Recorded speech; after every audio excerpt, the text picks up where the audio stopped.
Pagka-start ng program, yung unang magdi-display yung registration section. Dito, yung system natin, mag-a-ask siya na gumawa ka ng username. Yung ginawa mong username na yun, ma-save siya kay variable reguser. Tapos yung ginawa mong password, ma-save siya kay variable regpass. Tapos yung program natin, tatawagin na si login function. Yung login function, dito mag-login ka ng username. Tapos yung username na yun, ma-save siya kay user. Yung password naman, ma-save siya kay pass. Tapos nun, yung program natin, check niya kung yung ni-login mo na username tsaka password equal siya dun sa ni-registered mo na username tsaka password. Kapag nag-true siya, ito yung di-display niya. Itong login successful. Tapos babalik na siya kay int main. Kapag mali naman, ito yung madi-display itong line na to, error invalid credential. Tapos yung attempts, mag-i-increment, magiging 1. Tapos magla-login ka ulit. Tapos kapag nakatatlo ka ng attempts, madi-display na yung too many failed attempts. Tapos mag-e-end na yung program. Yun nga po, kapag login successful, babalik siya kay int main. Kay int main, gumamit kami ng do while loop para i-display ng paulit-ulit yung library menu hanggat hindi pinipili yung 0 or yung exit. Dito kapag yung choice mo 1, yung program natin tatawagin niya si adbook. Kay adbook function, yung unang gagawin ng program, check niya kung yung book count ay greater than or equal siya kay max book. Kapag true, ito yung madi-display. Storage full, tapos babalik na ulit kay int main. Kapag false naman,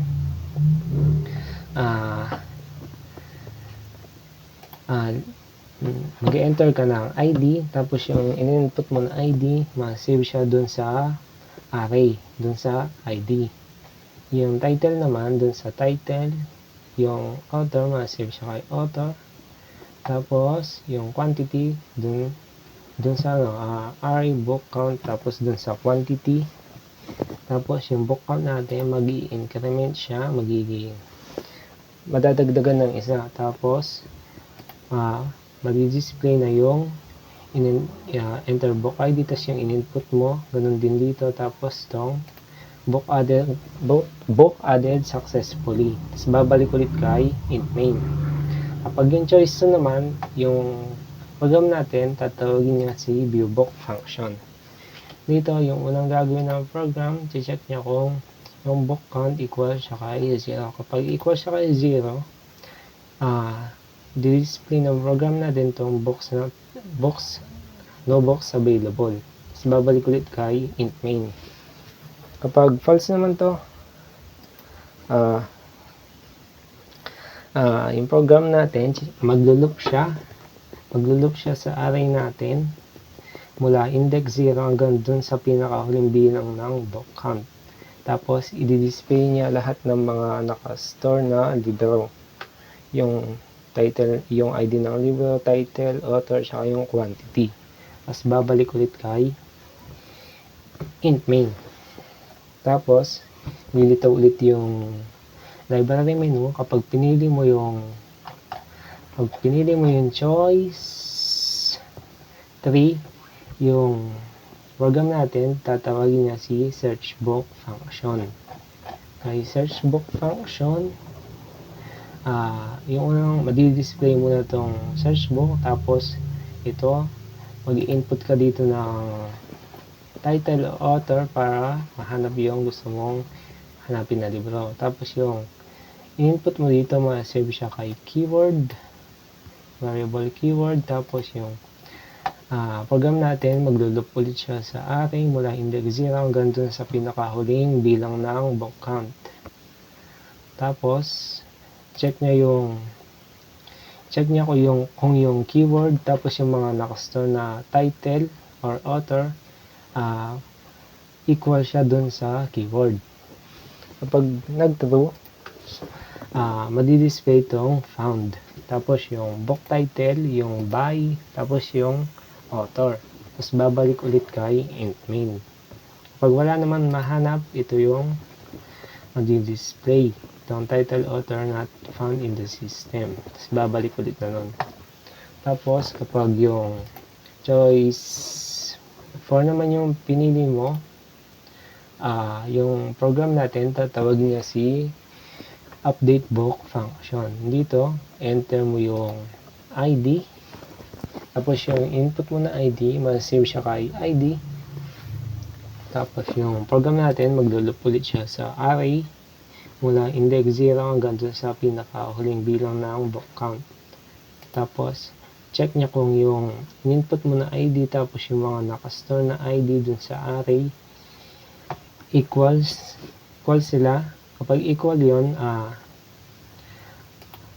mag-enter ka ng new title, new author, quantity, tsaka mag-display na yung book update.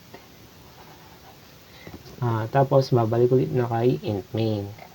Kapag wala naman mahanap, naka-match, ito ulit yung madi-display itong book ID not found in the system. Tapos babalik ulit kay int main. Tapos doon pipili ka ulit ng gusto mong piliin. Pag yung choice 5 naman yung pinili mo, yung program natin, tatawagin niya si delete book function. Kay delete book function na yun, mag-re-enter ka ulit ng ID. Tapos yung ID na yun, mag-save siya kay ID. Tapos yung program natin, mag-loop ulit siya sa array mula index 0 hanggang dun sa pinakahuling bilang ng book count. Tapos, check niya kung yung input mo na ID may kamatch siya dun sa mga nakastore na ID dun sa array. Kapag may nahanap siyang kamukha nun, pupunta siya kay inner4. Kay inner4, maglo-loop ulit siya. Tapos, parang iusog niya yung mga nakastore na libro dun sa array. Halimbawa, yung unang libro na delete, tapos yung kasunod nun, yung program natin, parang i-move niya yung libro na yun dun sa dinelete na libro, dun sa pwesto ng dinelete na libro. Tapos babalik na siya mag-decrement yung book count. Babawasan ng isa, tapos mag-display itong book deleted. Tapos babalik na dun sa int main. Ganun din, pag walang mahanap na ID na kamukha, ito yung ma-display. Tapos babalik na sa int main. Tapos kay int main, kapag yung choice 6 yung pinili mo, tatawagin ng program natin yung borrow book. Kay borrow book, mag-enter ka ng name mo, tapos masisave kay variable name. Tapos mag-enter ka ng ID, masave siya kay variable ID.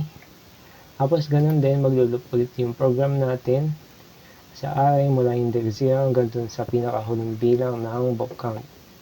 Tapos check niya kung yung in-input mo na ID, imamatch yung in-input mo na ID dun sa mga nakastore na ID.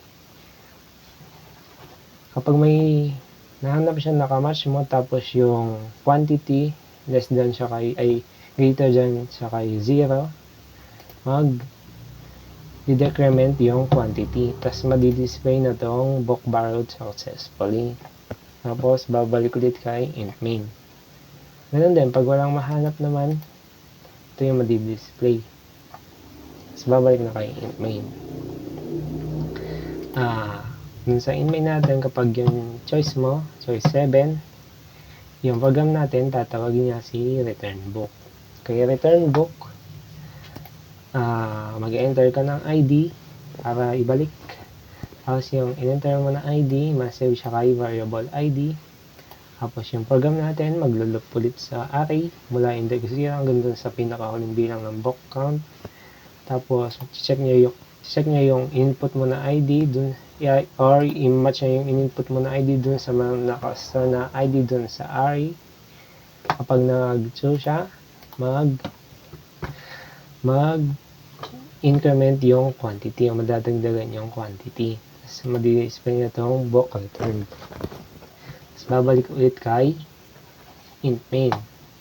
Ganun din kapag walang mahanap na kamukha or kamatch yung input mo na ID dun sa mga nakastore na ID or libro, ito yung madi-display. Tapos babalik ulit kay int main. Kay int main, pag yung choice mo 0 na, mag-exit na o mag-display na itong okay, tapos mag-end program na nun. Ganun lang nun. Tapos na yung program. Kapag tama, ipa-flash ng system ang login successfully at ibibigyan ka ng access sa main menu. Kapag mali naman, magdi-display ang programmer ng error message at bibigyan ka na ng isa pang chance. Limited lang sa 3 ang allowed na attempt login. Kung maubos ito at magkamali pa rin, automatic na mag-close terminate ang program para sa security ng system. Pagkatapos mag-login successfully, lalabas sa program ang library menu. Ang library menu ay may operation na add book, view book, search book, update book, delete book, borrow book, return book, and exit. Gagamit ng program ng do while loop para tuloy-tuloy na ipakita ang menu hanggang sa i-choice ng user na exit na ito. Add book function. Itong add book function ay hinahayaan ng user na mag-insert ng new book sa system. Mag-enter ang user ng book ID, book title, author name, and quantity. I-save ang mga values na ito sa loob ng book array gamit ang book structure. Pagkatapos i-store ang info, dagdagan ng isa ang variables na book count para i-indicate na successful ang pag-add ng new book record.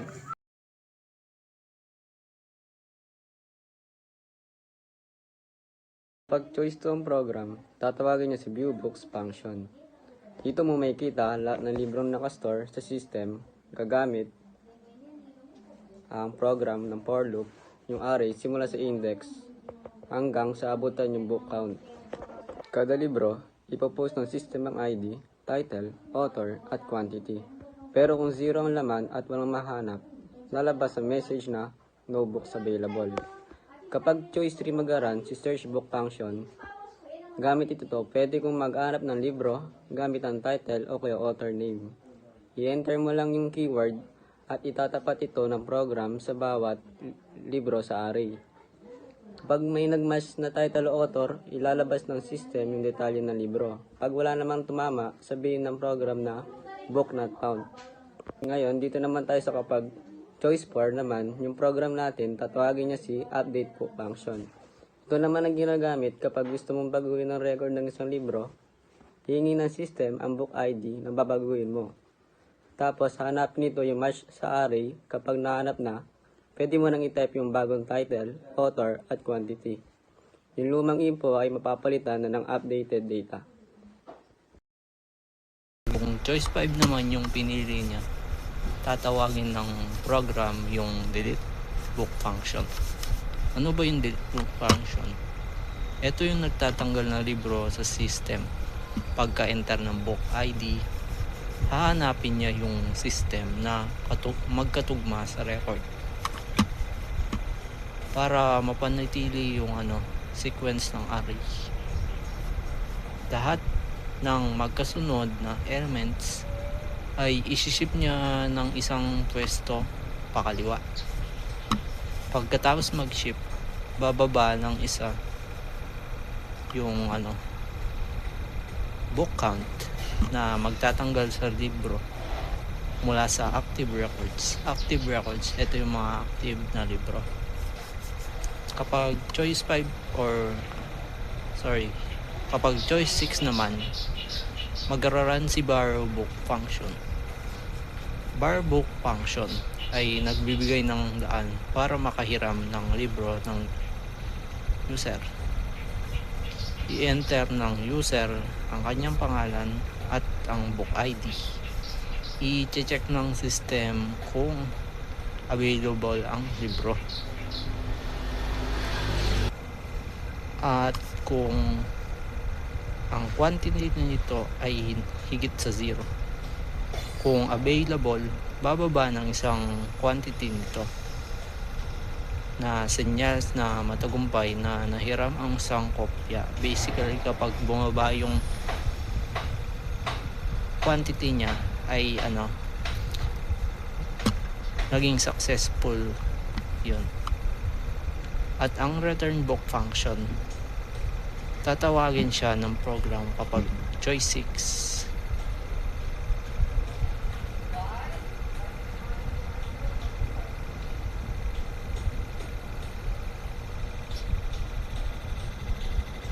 At ang return book function, tatawagin siya ng program kapag choice ay 7.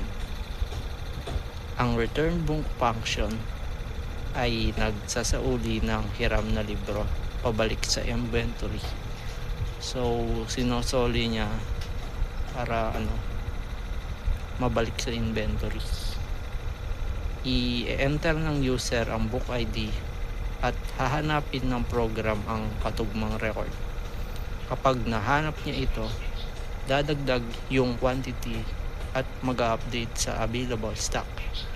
Yun, parang dadagdag yung quantity kapag successful na naibalik or nabalik niya. Ganun.